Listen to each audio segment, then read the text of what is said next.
नमस्कार, मैं हूं अक्षय आनंद। बिहार का मिजाज देख रहे हैं आप। लाइव सिटीज के इस खास कार्यक्रम में हम आपको बिहार के सभी लोकसभा सीट्स की हाल बता रहे हैं। इतिहास से आज कैसा रहा और 2019 का मिजाज क्या होगा। आज शिवहर सीट की बात करेंगे। हमारे साथ सीनियर जर्नलिस्ट ज्ञानेश्वर हैं जो आपको इतिहास से आज और 2019 का मिजाज बताएंगे। अच्छा, ऐसा है कि शिवहर की चर्चा हम लोग कर रहे हैं आज। शिवहर के बारे में जनरल परसेप्शन यह है, यह चित्तौड़गढ़ है। अच्छा, इस क्षेत्र की संरचना और इस क्षेत्र की स्थापना भी कह लें तो इसी परसेप्शन के साथ कराई गई थी। अच्छा, लेकिन पिछले कई चुनावों से यह चित्तौड़गढ़ नहीं रह गया है। अच्छा, यहाँ रमा देवी चुनाव जीतती रही हैं पिछले 2 चुनावों से। यदि हम गूगल बाबा को आप देखेंगे और कहीं देखेंगे तो आप थोड़ा सा कंफ्यूज हो जाएंगे। अच्छा, कि हकीकत यह है कि शिवहर लोकसभा क्षेत्र का गठन 1977 के परिसीमन में हुआ, 1977 के परिसीमन। आपको गूगल बाबा और कई अन्य जगहों पर 1977 के पहले भी शिवहर लोकसभा क्षेत्र दिखाई पड़ेगा, लेकिन यह शिवहर लोकसभा क्षेत्र 1977 के पहले वजूद में नहीं था। अच्छा, इसके पहले जो इनके इलाके हैं आज के, वो मोतिहारी, सीतामढ़ी, पुपरी एवं तिरहुत नॉर्थ में बटे हुए थे। अच्छा, तो 1977 में जो ये शिवहर लोकसभा क्षेत्र बना, अब देखिए कई मजेदार किस्से हैं, रोचक किस्से हैं, जानकारी वाले किस्से हैं। हाँ। तो शिवहर लोकसभा क्षेत्र बनाने में तब सबसे बड़ी भूमिका हरिकिशोर सिंह की थी। अच्छा, उन्होंने इसका परिसीमन इस रूप से कराया कि वे यहाँ से चुनाव लड़कर जीत सके। अच्छा, पर हुआ ऐसा नहीं। अच्छा, 1977 में ही जब शिवहर लोकसभा क्षेत्र का पहला चुनाव हुआ, देश में इंदिरा हराओ लहर भी था, तो हरिकिशोर सिंह चुनाव हार गए। अच्छा, और उन्हें हराया भारतीय लोक दल के ठाकुर गिरजानंदन सिंह ने। अच्छा, तब हम कह सकते हैं कि इस शिवहर के पहले सांसद ठाकुर गिरजानंदन सिंह हुए। और इतिहास की बात कर लें तो 1980, आपको पता है 1977 में इंदिरा विरोधी लहर था। 1980 में यहाँ रामदुलारी सिन्हा चुनाव जीते। हाँ, ठाकुर गिरजानंदन सिंह भी राजपूत थे, रामदुलारी सिन्हा भी राजपूत। 1984 में भी रामदुलारी सिन्हा ही चुनाव जीती और दोनों चुनाव उन्होंने हरिकिशोर सिंह को ही हराया। अच्छा, अब क्या हुआ, रामदुलारी सिन्हा केंद्र में मंत्री भी बनी। उन्होंने जनता पार्टी हरिकिशोर सिंह को हराया था। गृह राज्य मंत्री बनी थी। 1989 में रामदुलारी सिन्हा केरल की राज्यपाल बना दी गई। अच्छा, और चुनाव जो हुआ 1989 का, यहाँ तब पूरे देश में बोफोर्स घोटाला को लेकर बवाल था। यहाँ जो चुनाव हुआ, इसमें रामदुलारी सिन्हा के पुत्र मधुरेंद्र कुमार सिंह और हरिकिशोर सिंह के बीच यह चुनाव लड़ा गया। ठीक है। इस चुनाव में हरिकिशोर सिंह चुनाव जीत गए। अच्छा, और जीते ही नहीं, 3.5 लाख वोट से चुनाव जीते। जो हमारी जानकारी है शिवहर से, जो जानकारी मिल रही है और जो मैंने फैक्ट चेक किए हैं, 1989 में हरिकिशोर सिंह 3.5 लाख वोट से चुनाव जीतकर बिहार में सबसे अधिक वोट से जीतने वाले दूसरे उम्मीदवार थे। अच्छा, उनसे अधिक 1989 में सिर्फ रामविलास पासवान चुनाव जीते थे। इस बड़ी जीत के बाद हरिकिशोर सिंह केंद्र में मंत्री भी बने। अब 1991 का चुनाव आया। ठीक है। बहुत रोचक चुनाव। अब आपको मालूम, 1991 के चुनाव में ये जनता पार्टी के थे हरिकिशोर सिंह, मतलब बीपी सिंह की सरकार थी और उसमें ये मंत्री बने थे। तो बीपी सिंह ने ही मंडल कमीशन लाया। और आपको मैंने बताया कि शिवहर को चित्तौड़गढ़ माना जाता रहा। हरिकिशोर सिंह चुनाव लड़ने आए। तो जो राजपूत थे, यहाँ सबसे अधिक राजपूत है। आज की तारीख में कह सकते हैं राजपूत और वैश्य बराबर है, इसी कारण रमा देवी वहाँ चुनाव जीत जाती है। राजपूतों का वोट बट भी जाता है। तो 1991 में हरिकिशोर सिंह चुनाव लड़ रहे थे और उनके खिलाफ रघुनाथ झा थे। अच्छा, रघुनाथ झा, यदि आप शिवहर जिले की स्थापना की बात करें, जिले की बात हम करें, तो लालू यादव की सरकार बनने के बाद शिवहर जिले की स्थापना का श्रेय रघुनाथ झा को जाता है। तो 1991 के चुनाव में हरिकिशोर सिंह बनाम रघुनाथ झा का मुकाबला, बहुत जबरदस्त मुकाबला हुआ। और रामदुलारी सिन्हा भी चुनाव लड़ रही थी। अब वो मधुरेंद्र कुमार सिन्हा नहीं थे, मतलब उनके बेटे नहीं थे, वो गवर्नर से हट भी चुकी थी, और रामदुलारी सिन्हा भी चुनाव लड़ रहे थे। अच्छा। तो मंडल कमीशन का जो आक्रोश था हरिकिशोर सिंह के राजपूत होने के बाद भी उनके खिलाफ था। अच्छा। और रघुनाथ झा चुनाव अभियान में काफी लीड लेते दिखाई दे रहे थे। रघुनाथ झा तो शिवहर के बड़े नेता थे ही, इसमें कहाँ शक है। रामदुलारी सिन्हा भी राजपूत वोट पर ही हक जता रही थी, कांग्रेस की प्रत्याशी। पर चुनाव प्रचार के दरमियान कुछ ऐसा हो गया कि सारा दृश्य बदल गया। मंडल कमीशन के कारण हरिकिशोर सिंह के खिलाफ जो राजपूत वोट थे, जो नाराज थे, और रघुनाथ झा चुनाव प्रचार में लीड लेते हुए दिखाई पड़ रहे थे, लग रहा था कि नहीं, रघुनाथ झा ही चुनाव जीतेंगे। इसी बीच रघुनाथ झा ने एक बड़ी गलती कर दी। अच्छा, क्या? बड़ी गलती क्या कर दी कि उनकी प्रचार गाड़ियों पर एक फिल्मी गाने की पैरोडी बजने लगी। और ये वहां जो है क्या पैरोडी बजने लगी, मौगी मजा न देगी, मौगा मजा न देगा, तेरे बगैर झाजी संसद मजा न देगा। मौगी मजा न देगी, मौगा मजा न देगा, तेरे बगैर झाजी संसद मजा न देगा। तो हुआ क्या, जब यह पैरोडी बजी तो राजपूतों में रिएक्शन पैदा हो गया। उन्हें लगा कि रघुनाथ झा की प्रचार गाड़ियों से जो मौगी कहा जा रहा है वह रामदुलारी सिन्हा के लिए कहा जा रहा है, और जो मौगा कहा जा रहा है वह हरिकिशोर सिंह के लिए कहा जा रहा है। तो जो गुस्सा मंडल कमीशन को लेकर हरिकिशोर सिंह के खिलाफ था, वह गुस्सा मिट गया। और चुनाव जीतते जीतते रघुनाथ झा चुनाव बड़े अंतर से हार गए, चुनाव हार गए, और हरिकिशोर सिंह चुनाव जीत गए। तो रामदुलारी सिन्हा तीसरे स्थान पर रही। तो ये मौगी मजा न देगी, मौगा मजा न देगा, तेरे बगैर झाजी संसद मजा न देगा, इसमें बहुत महंगा पड़ गया, बहुत महंगा पड़ गया। ये पैरोडी बहुत महंगी पड़ गई रघुनाथ झा को। तो ये तो 1991 का चुनाव आज भी शिवहर में लोग याद करते हैं कि कैसे रघुनाथ झा चुनाव जीतते जीतते हार गए थे। अब 1991 के बाद क्या हुआ कि 1996 का चुनाव हुआ, तो आनंद मोहन चुनाव लड़ने आए सहरसा से। आपको पता है कि 1996 में आनंद मोहन का क्या दबदबा था।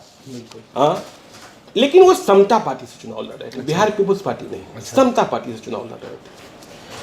और वे सहरसा से आकर वो राजपूतों के डॉन थे, उनकी भूमिका रॉबिन हुड की तरह थी। तो उन्होंने चित्तौड़गढ़ पर, जो राजपूतों का चित्तौड़गढ़ कहा जाता था शिवहर, उस पर कब्जा जमा लिया 1996 में। और उन्होंने जनता दल के उम्मीदवार, जो अभी जनता दल के, राष्ट्रीय जनता दल के प्रदेश अध्यक्ष हैं, रामचंद्र पूर्वे को करीब 50,000 वोटों से चुनाव हराया। अच्छा। 1998 में फिर चुनाव हुआ, उपचुनाव हुआ। तब क्या हुआ कि आनंद मोहन जो है, आनंद मोहन गुजरात वाले शंकर सिंह वाघेला ने एक पार्टी बनाई थी, राष्ट्रीय जनता पार्टी, उनके उम्मीदवार बन गए शिवहर से ही। और इस चुनाव के लिए शिवहर में आनंद मोहन से लालू यादव ने हाथ मिला लिया। अच्छा। क्योंकि लालू यादव चुनाव लड़ रहे थे मधेपुरा में, और उन्हें मधेपुरा में आनंद मोहन के सहयोग की जरूरत थी। ठीक है। तो 1998 का चुनाव आनंद मोहन ने शिवहर में लालू यादव की मदद से समता पार्टी के प्रत्याशी हरिकिशोर सिंह को 68,000 वोटों से हराया। अच्छा। तो ये बड़ी बात हुई। पर 1999 में यह चित्तौड़गढ़ टूट गया। अच्छा। क्या हुआ कि आनंद मोहन यहाँ करीब 1500 वोटों से चुनाव हार गए। अच्छा। और इस चुनाव यहाँ कब्जा किया अनवारुल हक ने। अनवारुल हक चुनाव जीत गए, और वे राजद के थे। है क्या कि यदि हम आज की तारीख में इस क्षेत्र के सामाजिक बुनावट को देखें, तो राजपूतों का तो सबसे अधिक मत है ही, वैसे भी बराबर हैं, लोग कहते हैं। अब यदि वैसे कह सकते हैं कि हम ही अधिक हैं, तो 4.25 लाख वोट करीब राजपूत के माने जाते हैं, और करीब 3.5 लाख वोट बैस के माने जाते हैं।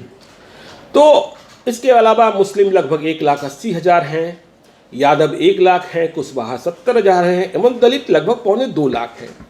भूमियार ब्राह्मण कास्ट की सम्मिलित आबादी 1.5 लाख 2.25 लाख के आसपास होगी।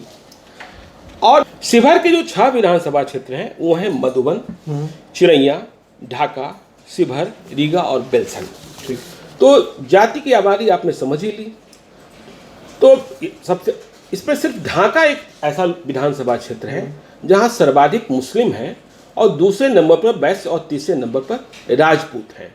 राजपूतों ने अपना दबदबा बनाए रखने के लिए मोतिहारी, पहले जो मधुबन मोतिहारी लोकसभा क्षेत्र तक पार्ट हुआ करता था उसे भी शिवहर में शामिल करा लिया। ठीक है। अब ये तो चुनाव की बात रही। 2009 में मैंने आपको बताया कि यहाँ जो है रमा देवी चुनाव जीत गई और 2014 में भी रमा देवी ने चुनाव में सफलता हासिल करी। दोनों बार वो एनडीए से लड़ी और यहाँ चित्तौड़गढ़ का परसेप्शन टूट गया। 2009 के चुनाव में क्या हुआ कि रमा देवी 2,33,499 वोट लाकर चुनाव जीती। अनवारुल हक उनके खिलाफ चुनाव लड़ रहे थे बीएसपी से। अच्छा। अनवारुल हक कई पार्टियों से चुनाव लड़ते रहे हैं। उन्हें 1,07,815 वोट आए। सीताराम सिंह आरजेडी से चुनाव लड़ रहे थे, उन्हें 89,584 वोट आए। लवली आनंद कांग्रेस से लड़ रही थी, उन्हें 81,479 वोट आए। मतलब लवली आनंद और सीताराम सिंह में आपस में राजपूत वोट बटे। अच्छा। और उधर रमा देवी ने चुनाव में सफलता हासिल कर ली। 2014 में तो मोदी महालहर ही था। मोदी महालहर में रमा देवी फिर जीती। और इस बार आरजेडी ने मोहम्मद अनवारुल हक जो पहले बीएसपी के चुनाव लड़े थे, उन्हें पहले सांसद भी बने, उन्होंने आनंद मोहन को हराया था। तब राजद से सांसद बने थे तो 1999 में। तो अनवारुल हक चुनाव हारे 2014 में रमा देवी से। 3,72,506 वोट आए रमा देवी को और अनवारुल हक को 2,36,267 वोट आए। शाहिद अली खान जदयू के उम्मीदवार थे जो मंत्री भी थे, उन्हें 79,108 वोट आए। लवली आनंद समाजवादी पार्टी से लड़ रही थी, उन्हें 46,008 वोट आए। तो ये 2009 और 2014 में रमा देवी ने यहाँ सफलता हासिल कर ली। और है क्या शिवहर की स्थिति यह है कि यदि आप रमा देवी तो सांसद हैं ही, पिछले 5 वर्षों में हम ये देख रहे हैं कि शिवहर के स्थानीय सभी बड़े नेता दिवंगत हो गए, स्वर्गवास कर गए। अच्छा। हरिकिशोर सिंह नहीं रहे, रघुनाथ झा का निधन हो गया, सीताराम सिंह का निधन हो गया, अनवारुल हक का निधन हो गया, शाहिद अली खान का निधन हो गया। तो जो ये 5 बड़े कद्दावर नेता थे, इनका निधन हो गया। तो यहाँ अभी उम्मीदवारों की बाढ़ लगी है, भीड़ लगी है सभी पार्टियों में। चूंकि रमा देवी के टिकट को लेकर भी बहुत चर्चाएं हैं कि रमा देवी को टिकट एनडीए से मिलेगा कि नहीं मिले, बीजेपी से मिलेगा कि नहीं मिलेगा, यह सीट किसके खाते में जाएगी। तो ये सब तमाम चर्चाएं। मैं बीच में एक भूल गया था 2004 के चुनाव के बारे में। 2004 में यहाँ सीताराम सिंह चुनाव जीते थे राष्ट्रीय जनता दल से। तो यहाँ उम्मीदवारों की बड़ी लंबी फहरिस्त है कि कौन किस पार्टी से चुनाव लड़ेगा। तो एनडीए में रमा देवी सांसद हैं, लगातार यदि उन्हें टिकट मिलता है तो तीसरी बार टिकट मिलेगा। तो पर चर्चा करने वाले लोग कहते हैं कि नहीं, रमा देवी की टिकट पर संकट है।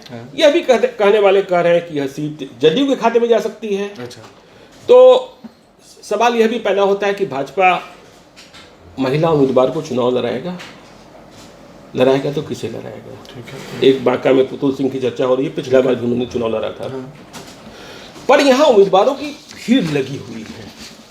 राजद की बात करें, राजद में बात चल रही है, सबसे बड़ी बात तो यह है कि यदि महागठबंधन में राजद को सीट मिलती है तो रामा सिंह, अच्छा, जो वैशाली के मौजूदा लोजपा के सांसद हैं, उनके बारे में चर्चा है कि आपको पता है कि रामविलास पासवान से उनके रिश्ते अभी अच्छे नहीं चल रहे हैं, कि वो शिवहर मतलब चित्तौड़गढ़ आकर के चुनाव लड़ना चाहते हैं और लालू यादव ने कमिट भी कर लिया है। अच्छा। पर कई लोग कहते हैं कि नहीं, वे आरा भी चुनाव लड़ सकते हैं। अच्छा। तो इसके बाद अबू दोजाना बिल्डर, राजद के विधायक, तेजस्वी यादव का जो पटना में मॉल बन रहा था उसके डेवलपर, उनकी चर्चा भी है। एक और बिल्डर अंगराज हैं, इनकी चर्चा भी है कि ये चुनाव लड़ सकते हैं और ये दावेदार हैं। अब सवाल पैदा होता है कि यदि रमा देवी का टिकट कटता है और सीट जदयू के खाते में जाती है तो कौन। वैसे आपको एक बात यह भी बता दें कि लवली आनंद मतलब आनंद मोहन की पत्नी, वह भी शिवहर पर ध्यान लगाई हुई है। पिछला कई चुनाव उन्होंने वहां लड़ा, ठीक है, हार गई। आनंद मोहन 2 बार चुनाव जीते भी थे उनके पति। लवली आनंद भी एनडीए से चुनाव लड़ने को इच्छुक हैं। अच्छा। पर टिकट मिलेगा कि नहीं मिलेगा ये किसी को पता नहीं। तो यदि सीट या जदयू के खाते में चली आती है तो यहाँ भी कई उम्मीदवार हैं। राणा रणधीर सिंह चौहान जो बेलसन विधायक सुनीता देवी के पति हैं, ठीक इसी तरीके से अभिषेक कुमार हैं जो हरिकिशोर सिंह के नाती हैं। और 2014 में यूपीएससी का जो सीसैट आंदोलन हुआ था उसको ये दिल्ली में लीड कर रहे थे। अच्छा। पिछले पिछले दिनों शायद नीतीश कुमार ने इनसे मुलाकात भी करी थी। तो उम्मीदवारों की बड़ी लंबी फहरिस्त है शिवहर में कि वहाँ रघुनाथ झा के बेटे भी चुनाव लड़ना चाहते हैं। अच्छा। अब क्या होगा नहीं होगा, अभी जब तेजस्वी गए थे तो उनकी बड़ी सक्रियता थी। कांग्रेस की दावेदारी कितनी है अभी नहीं कह सकते हैं। कांग्रेस की दावेदारी अमित कुमार सिन्हा जब तक मनीषा दयाल प्रकरण में नहीं फंसे थे तब तक उनकी चर्चा भी होती थी। अच्छा। लेकिन इधर के दिनों में उनकी चर्चा कम हो गई है। तो वहाँ इतने उम्मीदवार हैं। पहले बात चलती रही कि सहकारिता मंत्री जो है राणा रणधीर सिंह, यदि रमा देवी का टिकट कटता है तो भाजपा के उम्मीदवार वे ही होंगे। अच्छा। पर यदि यह सीट जदयू को चली जाती है तो राणा रणधीर सिंह के चुनाव लड़ने का सवाल कहाँ पैदा होता है। और वैसे भी आपको पता है कि जो विधायक मंत्री हैं उन्हें चुनाव लड़ाने में बड़ी कठिनाई है, चाहे वो जदयू हो चाहे भाजपा हो। क्योंकि यदि वे चुनाव जीत जाते हैं तो विधायकों की संख्या कम होगी और सरकार पर संकट आएगा। तो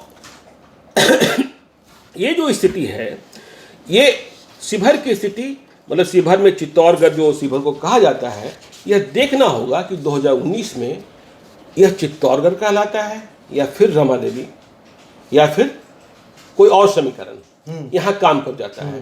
तो शिवहर में उम्मीदवारों की भीड़ है और बहुत किस्से हैं। मतलब इतने ही किस्से नहीं हैं कि मौगी मजा न देगा और मौगा मजा न देगा, और बहुत सारे किस्से हैं। कभी हम लोग चर्चा करेंगे तो इसकी बातें भी करेंगे। तो आज शिवहर के लिए इतना ही। तो आप देखते रहिए लाइव सिटीज। हाँ, बिहार का मिजाज हम आपको लगातार बता रहे हैं। बाकी एपिसोड्स को देखने के लिए हमारे डिस्क्रिप्शन बॉक्स में जाएं, उनके लिंक्स पर क्लिक करें और बिहार का मिजाज जाने, अपनी राजनीति को मजबूत बनाएं। तमाम अपडेट्स के लिए हमारे इस YouTube चैनल को जरूर सब्सक्राइब करें, बेल आइकन भी दबाएं ताकि बिहार की खबरों से आप अपडेटेड रहें। धन्यवाद।